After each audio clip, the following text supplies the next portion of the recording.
Et si la matière n'existait pas vraiment? Et si tout ce que tu touches, tout ce que tu vois, tout ce que tu crois être réel n'était que le rêve d'une conscience qui se contemple elle-même? Voici une idée que les physiciens les plus brillants de notre époque n'osent plus ignorer.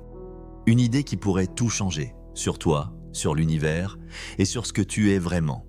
Reste avec moi jusqu'à la fin. Ce que tu vas entendre ne te laissera pas indifférent. Depuis des siècles, les êtres humains ont cru que le monde était fait de choses solides, de pierres, de corps, de particules indivisibles. La physique classique l'affirmait, la réalité, c'est la matière. Mais au début du XXe siècle, la mécanique quantique a tout bouleversé. Les scientifiques se sont découvert quelque chose d'incroyable. En cherchant la plus petite brique de l'univers, ils n'ont trouvé presque rien. Un électron n'est pas une petite bille, c'est une probabilité, une onde, une potentialité qui n'existe vraiment que lorsqu'on l'observe. Niels Bohr, l'un des pères de la physique quantique, l'a formulé ainsi. Si la mécanique quantique ne t'a pas profondément choqué, c'est que tu ne l'as pas vraiment comprise. Ce que cette science révèle, c'est troublant. La matière, à son niveau le plus fondamental, n'est pas solide. Elle est informée par la conscience de l'observateur. L'expérience de la double fente l'a prouvé de façon répétée. Une particule peut passer par deux fentes en même temps, jusqu'à ce qu'on la regarde. À ce moment-là seulement, elle choisit. Qui choisit pour elle? Ou plutôt, qu'est-ce qui choisit? La conscience. Voilà la question qui a torturé les plus grands cerveaux du siècle dernier. Et cette question a un nom, le panpsychisme. Le panpsychisme est l'une des plus anciennes idées philosophiques de l'humanité. Son nom vient du grec pan, tout est psyché, âme ou conscience. Il affirme une chose radicale. La conscience n'est pas un accident biologique apparu par hasard dans le cerveau humain. La conscience est une propriété fondamentale de l'univers. Comme la masse, comme l'énergie, elle est partout, dans chaque atome, dans chaque photon, dans chaque grain de poussière. Des philosophes comme Leibniz au XVIIe siècle ou Schopenhauer au XIXe défendaient déjà cette vision.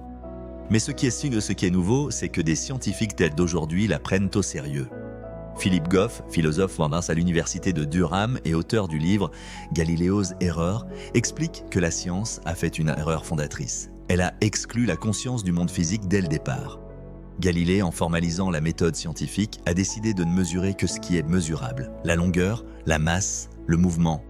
Et il a mis de côté les qualités subjectives, la couleur rouge que tu vois, la douleur que tu ressens, la saveur du café. Ces expériences intérieures, que les philosophes appellent les qualia, n'ont jamais trouvé leur place dans la science traditionnelle, parce qu'on ne peut pas les peser, mais elles existent. Et personne ne sait pourquoi. C'est ce qu'on appelle le problème difficile de la conscience. Comment des neurones, de simples cellules électriques, peuvent-ils produire l'expérience subjective d'être vivant? La réponse du panpsychisme est simple et vertigineuse. Ils ne la produisent pas, ils l'organisent. La conscience ne naît pas du cerveau, elle traverse le cerveau. Comme la radio ne crée pas la musique, elle la capte. Mais est-ce qu'il y a des preuves? Des indices concrets? Oui, et ils viennent de plusieurs directions à la fois. Premier indice, l'effet observateur en physique quantique. Nous en avons déjà parlé, mais allons plus loin. En 2007, une expérience menée par Alain Aspect et son équipe a montré que deux particules quantiques peuvent être intriquées. Ce qui arrive à l'une influence instantanément l'autre, même à des milliers de kilomètres de distance. Einstein lui-même appelait ça l'action fantomatique à distance. Il trouvait ça absurde. Mais ça fonctionne, chaque fois. Ce que ça implique, les particules ne sont pas des entités séparées dans l'espace. Elles font partie d'un tout interconnecté, d'un seul et même tissu. Deuxième indice, la théorie de l'information intégrée. Giulio Tononi, neuroscientifique à l'université du Wisconsin, a développé une théorie mathématique de la conscience qu'il appelle EIT, Integrated Information Theory. Sa proposition, la conscience n'est pas liée au cerveau en tant que tel. Elle est liée à la quantité d'informations intégrées dans un système. Plus un système intègre d'informations de manière cohérente, plus il est conscient. Cela signifie que même un système simple, une plante, un thermomètre, voire un atome, possède une infime forme d'expérience intérieure. Troisième indice, la conscience dans les plantes. Des recherches en botanique ont montré que les plantes communiquent. Elles envoient des signaux chimiques à leurs voisines en cas d'attaque. Elle mémorise des stimuli répétés. L'expérience de Monica Galliano avec des plantes mimosa a montré qu'elles peuvent apprendre à ne plus réagir à une chute non dangereuse et se souvenir de cette information des semaines plus tard. Quatrième indice, le cerveau comme filtre, pas comme créateur. Les recherches sur les expériences de mort imminente, les EMI, révèlent quelque chose d'étrange. Des patients cliniquement morts, sans activité cérébrale mesurable, rapportent des expériences détaillées, lucides, parfois vérifiables. Pam Reynolds, une patiente américaine, a décrit avec précision l'opération chirurgicale qu'elle a subie, alors que son cerveau était techniquement éteint. Si la conscience était produite par le cerveau, comment est-ce possible? Le Dr Pim van Lommel, cardiologue néerlandais, en a conclu. La conscience est non locale. Elle existe indépendamment du corps physique.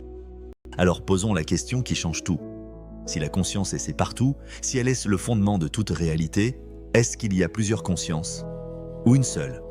Les traditions spirituelles du monde entier ont répondu depuis des millénaires. L'Advaita Vedanta, dans la philosophie hindoue, enseigne qu'il n'y a qu'une seule conscience, Brahman, qui se manifeste sous des millions de formes en se faisant croire qu'elle est multiple. Le soufisme islamique parle de l'unité divine. Il n'y a que un, tout le reste est voile. La mystique chrétienne, avec des figures comme Maître Eckhart, évoque cette étincelle divine en chaque être, cette part de toi qui n'est pas séparée de Dieu. Et la physique quantique semble pointer dans la même direction. David Bohm, physicien de génie et collaborateur d'Einstein, a proposé l'idée d'un ordre impliqué, un niveau de réalité sous-jacent, non fragmenté, où tout est un. Ce que nous percevons comme séparé n'est que la surface, l'ordre expliqué. Erwin Schrödinger, lui, écrivait « La conscience ne peut pas être comptée au pluriel. Il n'y a pas des consciences. Il y a la conscience. Une seule. Et toi, tu es une vague dans cet océan, temporairement séparée, mais jamais vraiment séparée. La matière que tu vois, c'est la conscience qui se regarde elle-même. Ton cerveau, c'est la conscience qui s'observe à travers un filtre biologique. Tes pensées, tes émotions, tes rêves, c'est la conscience qui joue, qui explore, qui crée. L'univers ne fait pas que tourner. Il ne fait pas que se dilater. Il ne fait pas que briller. L'univers pense. Et tu en es une pensée consciente d'elle-même. Alors, qu'est-ce que tout cela change pour toi? Si la matière est une illusion, si la séparation est une illusion, si tu es une expression localisée d'une conscience universelle et infinie, alors tes peurs les plus profondes n'ont plus le même sens. La peur de la mort, c'est la vague qui a peur de disparaître. Mais l'océan, lui, ne disparaît pas. La peur de l'isolement, tu ne peux pas être isolé de ce que tu es. La souffrance, elle est réelle. Mais elle n'est pas le dernier mot. La tradition soufie dit « Tu cherches Dieu comme s'il était ailleurs, mais c'est lui qui cherche à travers tes yeux ». Le panpsychisme, cette idée que la conscience est la substance ultime de tout, n'est pas qu'une théorie philosophique. C'est une invitation à regarder le monde différemment, à te regarder toi-même différemment. Non pas comme un accident de la nature, mais comme la nature qui se réveille à elle-même. Si cette vidéo a touché quelque chose en toi, une intuition ancienne, une question que tu ne savais pas formuler, alors tu n'es pas là par hasard. Abonne-toi à l'âme éveillée officielle.